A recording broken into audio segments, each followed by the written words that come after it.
Assalamualaikum warahmatullahi wabarakatuh dan salam sejahtera bersama lagi dengan saya Cikgu Faiz di dalam channel YouTube saya IR Faiz NJ.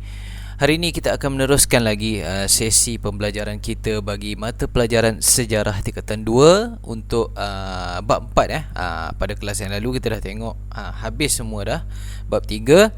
Jadi untuk kali ini kita akan sambung bab 4 agama, kepercayaan dan keunikan warisan masyarakat kerajaan alam Melayu. Baik, hari ini apa yang akan kita pelajari? Kita akan tengok 4.1 iaitu subtopik bagi agama dan juga kepercayaan. Baik, sebelum tu apa khabar semua? Jadi cikgu harap kamu sentiasa berada dalam keadaan yang baik dan sentiasa diberikan kekuatan untuk meneruskan sesi PDPR ini. Okey, sebelum tu cikgu harap kamu sudah bersedia dengan buku teks kamu dan kamu boleh buka pada muka surat 54. Okey, cikgu teruskan lagi. Baik, kalau anda tengok di sini ada gambar gambar masjid dan juga candi. Sama dalam buku teks kamu pada muka surat 54 dan 55. Okey, apa sebenarnya tujuan cikgu tunjukkan gambar masjid dan juga candi ni? Okey, baik. Di sini sebenarnya cikgu nak sebagai pengenalan lah kepada kamu bagi tajuk ini. Kat sini kita boleh tengok masjid dan juga candi ni merupakan tempat beribadah lah. Senang cerita, tempat beribadah. Jadi dia secara apa orang kata, senang nak faham lah.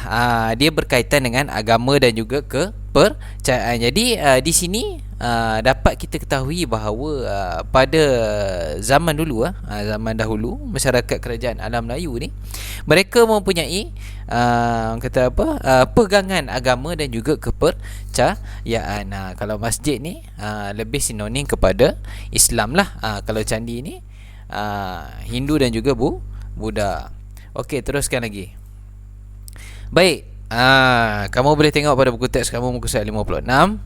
Baik, yang pertama, agama. Apa dia agama ni? Agama ini merupakan suatu sistem berkaitan dengan anutan, keimanan dan juga penyembahan terhadap Tuhan. Yang kedua, kepercayaan. Agama dan kepercayaan benda yang berlainan. Okey, kepercayaan merupakan pegangan yang diyakini dapat menjadi panduan dalam kehidupan. Jadi masyarakat alam Melayu ni dia mempunyai agama dan juga kepercayaan yang memberikan panduan dalam kehidupan seharian mereka. Siapa yang berperanan untuk kata apa?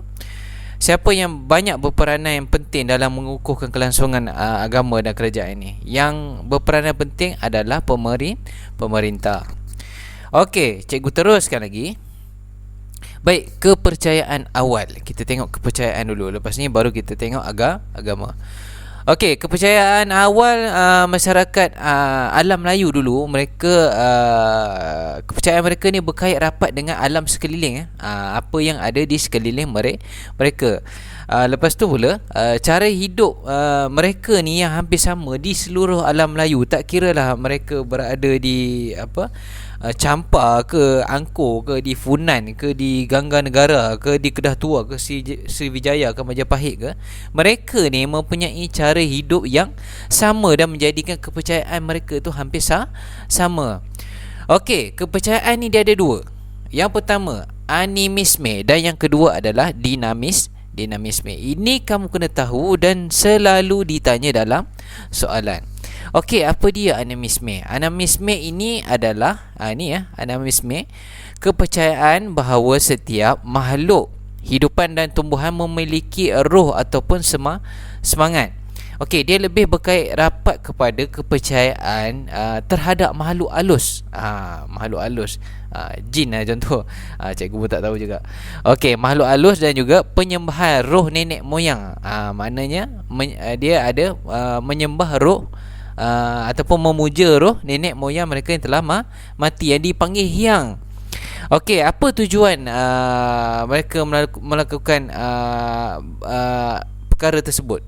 Tujuannya adalah untuk memastikan keluarga yang masih hidup mendapat kebaikan atau menghindari daripada kesusahan dunia. Kamu boleh tengok pada muka surat 56 pada buku teks kamu. Okey, yang kedua adalah dinamisme. Dinamisme ni pula dia berkait rapat dengan kepercayaan ataupun kekuatan mana ataupun semangat.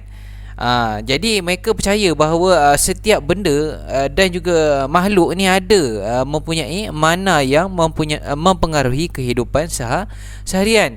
Contohnya upacara pemujaan, apa tujuannya? Untuk dapatkan semangat tanaman bagi upacara pemujaan semangat tanaman untuk mendapatkan hasil tanaman yang banyak.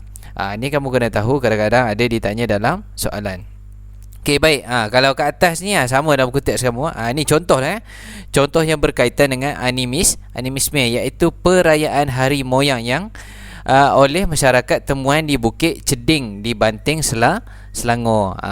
Yang di bawah ni pula adalah gambar yang berkaitan dengan kepercayaan dinamisme, di mana gambar ini menunjukkan pawang masyarakat Iban yang menyiapkan makanan korban yang dipanggil miring semasa sambutan perayaan Hari Gawai. Ni kamu kena tahulah, kadang-kadang ada ditanya dalam soalan. Baik, seterusnya. Okey, kamu boleh tengok muka surat 57. Penyebaran agama Hindu, Buddha dan juga Islam sebelum abad ke-15. Jadi agama Hindu dan Buddha ni ianya tersebar dahulu sebelum Masihi lagi. Jadi agama Islam pula tiba di alam Melayu ni mulai abad ke-7 dan tersebar sampai ke Champa, Majapahit, Kedah dan juga Pasai. Okey, jadi sistem pemerintahan, bahasa, persuratan, seni bena Melayu mendapat pengaruh daripada Hindu dan Buddha dan masih diamalkan, tetapi ia disesuaikan dengan agama Islam setelah tersebarnya agama Islam. Okey, jadi penyebaran agama yang berlaku ni dia berkait rapat dengan peranan mubalih. Mubalih ni orang yang orang golongan agama lah, dan juga pemerintah yang paling penting, dan perkembangan perdagangan, tak kira lah melalui perkahwinan ke apa ke, iaitu berkaitan dengan penyebaran agama. Okey, seterusnya. Ni sama je dalam buku teks kamu. Kalau kamu tengok peta ni, dia menunjukkan penyebaran agama Hindu, penyebaran agama Buddha dan juga penyebaran agama Islam. Okey, kalau kamu tengok yang biru tu agama Hindu yang datang ni daripada India. Nampak dia pergi ke alam Melayu. Macam mana dia punya kronologi jalan penyebaran dia. Lepas tu agama Buddha yang merah tu, agama Buddha pun daripada India, pergi ke alam Melayu. Dan agama Islam, agama Islam ni daripada tanah Arab, dia pergi ke India, ke China, seterusnya ke alam Melayu. Okey, perkembangan agama. Kita tengok yang pertama, kerajaan Funan. Okey, kerajaan Funan ni agama Hindu dan Buddha tersebar dalam masyarakat Funan sejak abad pertama lagi. Ni kamu boleh tengok pada muka surat 58. Jadi Raja Funan dia memainkan peranan besar terhadap perkembangan agama Buddha termasuk Fanshimen. Ni kamu kena tahu, kadang-kadang ditanya dalam soalan. Okey, candi Buddha tinggalan kerajaan Funan ialah Candi Go Chai Ti. Ni ada gambar dia. Kat bawah ni tapak Candi Go Chai Ti. Okey, ni sama je dalam muka surat 58 buku teks anda. Okey, yang kedua, kerajaan Angkor. Okey, di kerajaan Angkor ni agama Hindu dia merupakan anutan utama semasa pemerintahan Suryavarman II. Okey, jadi masa tu dibina Candi Angkor Wat, iaitu candi Hindu yang paling termasyur lah. Sampai sekarang ni dia merupakan salah satu daripada tempat yang diisytiharkan sebagai tempat bersejarah dunia. Okey, lepas tu lepas agama Hindu tu, agama Buddha pula mengambil alih peranan semasa pemerintahan Jayavarman yang seterusnya pada abad ke-12. Yang kat bawah ni adalah gambar Angkor Wat. Okey, seterusnya Kerajaan Champa. Kerajaan Champa ni agama Hindu tersebar sejak abad keempat ketika pemerintahan Badravarman. Jadi masa tu Candi Dongduong telah dibina dan menjadi bukti penyebaran agama Buddha. Selepas itu okey, penemuan batu bersurat bertarikh 1035 dan juga batu nisan bertarikh 1039 di Paduranga membuktikan pula selepas agama Hindu, agama Buddha ditemukan batu bersurat bertarikh 1035, batu nisan bertarikh 1039 membuktikan pula selepas agama-agama Hindu dan Buddha tadi ada penyebaran agama Islam. Jadi agama Islam ni tersebar luas semasa pemerintahan Sultan Zainal Abidin pada abad ke-14. Okey, kat bawah ni ni gambar Candi Ponagar.